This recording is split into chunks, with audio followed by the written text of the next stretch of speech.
We're serving up something hot and invigorating, flavored by just about every aspect of living and doing. From the most innovative, creative, critical, and all-around coolest minds in town. Ideas that you can readily take with you and enjoy at your own leisure. Or better yet, share with everyone. Again and again. This is Interaction Cafe. Now brewing. First of all, I'd like to thank the organizers of Interaction Cafe, most especially the Mr. Robbie Alampay, for his kind invitation for me to share this afternoon with you some of the things that my wife and I often talk about these days.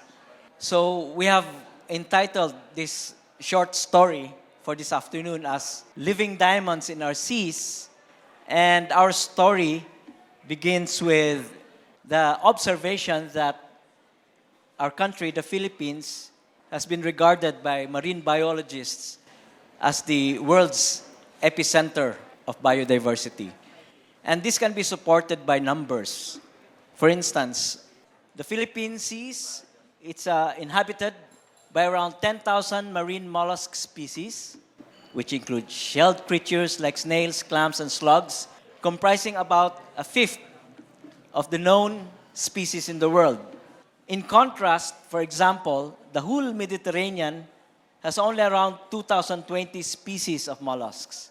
And if you compare it, for example, with the whole marine fauna of Japan, Japan has only 1,700 species of decapods, and so on and so forth. There are a lot of numbers, and now scientists have recognized the important role that the Philippines has, especially in the marine biodiversity. It has also been acknowledged that the center of marine biodiversity is actually somewhere in Bohol. And most of the biodiversity that has been found would be near Panglao Island, Balikasag, somewhere here. There was a team of 30 marine scientists, technicians, and fishing masters from France, Singapore, Taiwan, Russia, and the Philippines, who, in 2004, they gathered 1,200 species of decapod crustacean, 6,000 species of mollusk specimens, many of which are new to science. In 2005, the same team gathered 20 drums of specimens collected, and this contained several thousands of mollusk species, 600 species of crustaceans, and more than 100 species of echinoderms, etc. At not very deep, just some 200 meters below sea level to 2,300 meters below sea level. All of this was a surprise to actually a lot of people. Unfortunately, the identification and taxonomic classification of the many creatures that were found, these creatures have to be shipped abroad for that purpose. Apparently, nowhere in the Philippines, we don't have the capability to do the actual identification, classification, or we cannot do it as good as the others. Now, let's look at the cone snails that thrive in tropical marine waters. Each cone snail species has around 100 to 200 different peptide-rich venom, which we shall refer to as conotoxins, venom components that can be extracted. And you can go to YouTube, there are a lot of actual videos of how a cone snail would paralyze a fish, for example. Now, in 2004, from one of these venom components, one of these conotoxin, the drug Prialt was manufactured. And Prialt is much, much stronger than morphine, but non-addictive. So you could just imagine the impact to the health sciences. By 2005, Prialt sales reached around $6.1 million, By 2006, it almost doubled. And the study continues. By 2006, around 6 different conotoxins have reached human clinical trials. So they're just going through these different components, one component at a time, studying it, and trying to derive, explore, and discover some bioactive components which could be used for pharmaceutical drugs. We note that 40 to 50% of today's medicines originate in natural products.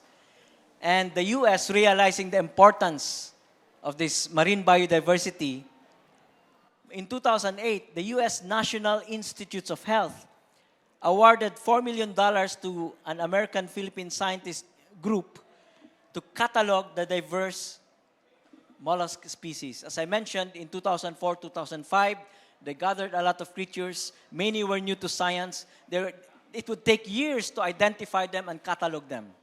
So a lot of first-rate research could actually be done within our nearby, just 600 kilometers from here, from where we stand. The U.S. National Institutes of Health project, it's expected to yield drugs related to the cure of cancer and disease of the central nervous system. They hope to get pharmaceutical drugs for epilepsy, for pneumonia, for tuberculosis, and so on and so forth. This is a picture of a live cone snail. The reason is this: a cone snail moves so slowly, but they have to survive, and they have survived for millions of years. They have a harpoon-like, needle, which they inject to a fish, for example, and paralyzes the fish. And once paralyzed, they just gobble up the fish slowly. And this is the venom from the cone snails, which are now being investigated intensively by many scientists. This is a European project, EU Pharmacy Project. The budget for this is 9.5 million euros, which is something like close to half a billion.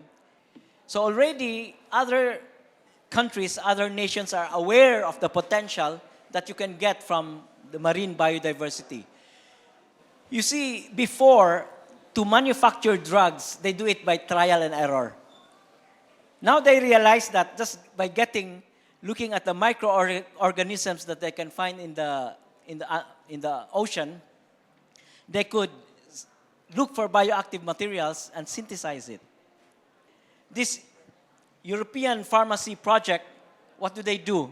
Essentially, this is the things that they do. They collect mud and sediment samples from deep sea trenches up to a depth of 6 to 9 kilometers. After collecting these sediments, they try to isolate and biologically screen the extracts for bioactive compounds. They identify these compounds and look for drug-like properties.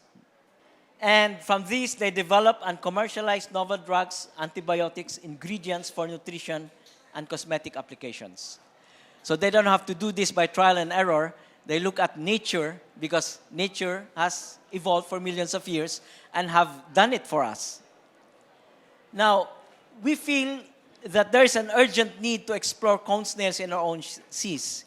You see, in the European project, they have to go to deep sea, deep ocean trenches to collect the mud and sediment. But in our country, you just go to Bohol, just go to Panglao, 200 meters below the sea, you can already extract a lot of these creatures from which you can do the investigation for new pharmaceutical drugs. There are 700 species of predatory cone snails, each species containing 100 to 200 types of conotoxins. And for each species, the overlap between conotoxins is very small. That means each species would have unique conotoxins in its own. They have evolved in a sense separately. This you can find, for example, in this paper by Professor Oliveira. And you do the numbers, you do the calculation. 700 species times, let's say, 100 conotoxins per species, you're talking about 70,000 new pharmaceutical drugs waiting to be discovered from the venoms of cone snails. These are just from the venom of cone snails. You can also talk about the microorganism or bacteria which the cone snail carries. And that, you can also test that for bioactive compounds, which could also be used to discover new pharmaceutical drugs. So when you look at these numbers, it's almost as if, these figures remind me of an African country, for example, which is very rich in diamonds, right? Very rich in natural resources. Then some multinational company would just come in and take advantage of the diamonds, while this African country remain poor. Something like this can happen to us. Of course, we have done an option. We could just be spectators. We could just be observers while this silent revolution in new pharmaceutical drugs are going on. It's all up to us. But in case we want to join the race, because, by 2006, only 6 conotoxins have reached human clinical trials. And this is a huge number. And we can get this. We have the marine natural resources. So we need to have the capability to take advantage of this. If we opt to take advantage of these natural resources, there's a pressing need really to work together to be able to undertake biodiscovery. First, you get this bacteria, you isolate them, you characterize them, you check the effect of these bioactive compounds on mice, on fish, and so on, all the way up to human clinical trials before you can really synthesize it. You synthesize it so that you could mass produce it and then commercialize it. We need the academe for this because they know what to do. We also need the private sector and industry if the Philippines would wish to put its act together. And of course, we need the government. The University of the Philippines Diliman Group, Marine Science Institute, they started about a few years ago the Philippine Pharmacy Project with the help from the Department of Science and Technology, DOST. But my feeling is, I think it should be a parallel process. With 70,000 possible new pharmaceutical drugs, it's a race. And one team cannot do it alone. We would just be outrun by other countries and by other scientists. We need to mobilize everyone if we wish to compete, to have strategic consortia. It has to be a consortium of different universities with strategic distribution of resources for strategic plurality of approaches, which means do not put your bet only in one group. I think it should be a team. So the resources also have to be strategically placed so that we can cover as many fields as possible. So if you look at the scientists and engineers per million population, Japan would have around 5,000, Singapore about 4,000, Malaysia 726, Vietnam 516, Thailand 493. The Philippines, on the other hand, has only 157, and the UNESCO benchmark is 340. This is the situation, but of course, I hope we do not intend to remain behind. So there's a sense of urgency, a pressing need. So I only mentioned about marine biodiversity, but you can also talk about different areas in science where this could be a big factor. We need to do some capacity building in the quickest time with economy of resources to have the maximum number of our young people having the highest levels of mastery in pure, applied, and interdisciplinary science. To do marine science the way it's being done, you need computer scientists, you need biochemists, biologists, even physicists, different sciences to study why these things work. So it has to be interdisciplinary and we have to do it fast. That's what I believe. In the end, our figure looks like this. We have to normalize the pyramid, which means it should look like this. You see, if you go to Taiwan, for example, if you ask them about their high school, they would say it's not slanted like this, but it looks like a cylinder. That means Taiwanese students who enter first year the same number would graduate when they go to fourth year. So we have to normalize the pyramid, and biodiversity research at the genetic level will have to be done here. Okay? So the arrows simply mean that we have to do that. Now, I'm also thankful to the Smart Communication Group and PLDT Smart Foundation, because they're actually helping us with the high school level in the expansion of the dynamic learning program at to the public schools.